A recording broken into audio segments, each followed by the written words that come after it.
Davido má lọ gbẹ́gẹ̀ sí o, má lọ wá rárá o.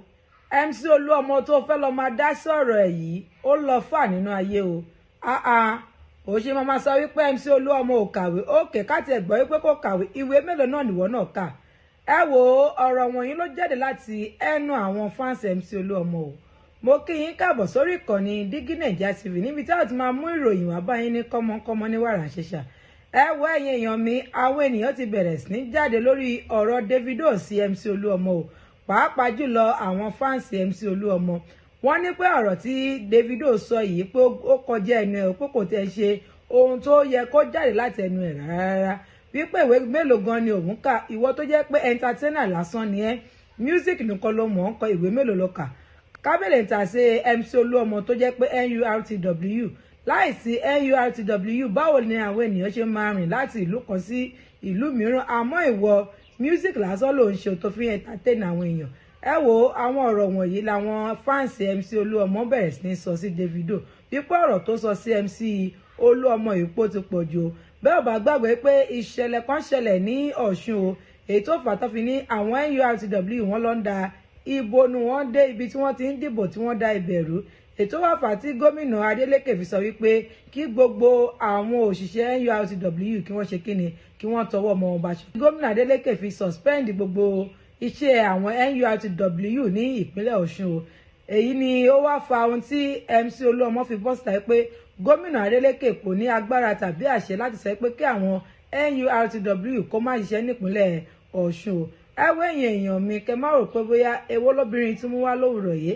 Ẹ jẹ́ a gbọ́ láti ẹnu ìkan lára àwọn fans MC Oluomo níbi tó ti ń já ewé ìkìlọ̀ fún Davido pé kó ṣọ́ ara rẹ̀ torí pé ọ̀rọ̀ tó ń sọ yìí ó kọjá ẹnu ẹ̀ o, àti wípé MC Oluomo lọ fà nínú ayé, kó má lọ wá síbẹ̀ rárá o, kó má lọ gbé ẹrù tí ò ṣe tiẹ̀, kó má lọ gbélé ara ẹ̀ lórí o. Ṣẹlẹ̀ rí òbí o, irọ́ wọn dé gbogbo bẹ̀yẹn o, irọ́ òbí o, wọ́n débẹ̀ o, MC Oluomo go far o. You make yourself gone. Davido you say you know the academically excellent. Ìwọ náà ṣe mọ̀wé ni. Ọlá gbé ìwọ náà jọmọ olówó ni now. Ìwọ náà mọ̀wé now. If you know book, you know go dey make music. Ìyẹn kan yẹn ọ̀tọ̀. Azao. That MC Oluomo wey does no be compose sentence. You know how many positive things dey happen for this Nigeria. The worldwide transportation wey dey this Nigeria and Nurtw. That Oluomo wey no be compose sentence.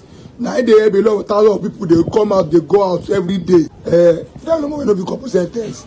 Now they make a lot of fathers, they feed their family. You wetin they give us? You na entertainment they give us now. Wetin entertainment they give? Na only they entertain. That thing wey Oluomo they do. Then Nurtw. Ti wo ko le gbe pe pasi da yan ku won ko Adeleke for Osun. If Nurtw no dey work, shey okay now Nurtw work wey they don lay down. Now how come with that transportation you take kawa? But now we going to talk say they don't know be compose. You know be compose sentence, but it's making impact positively for the country. No be by say people just oh my they sing go. You know it's where Nurtw the first the number one transportation system in the whole Nigeria. They don't get CEO, president. You Ogbeni Obi, I don't know who they are. You know they go to those places. Nurtw, you dem only alaye either they want update sharing your gun self gun. Make these people, na they bring updates inside this na work. This work don't pass. Nurtw people Lagos people Nigeria prominent transportation system. Olórí wọn. If Oluomo if say no be compose sentence, Oluomo pikin na graduate for Yankee o, Odamo for US. Abi you no know, o gbon pa. A person no be compose sentence. We don't put person be compose sentence. Davido general all of our Nurtw they make impact positively inside the community. Go ask question. How many of your fans get car? Share the wine us. Nurtw are like before. Oshodi wa Oshamo central transportation.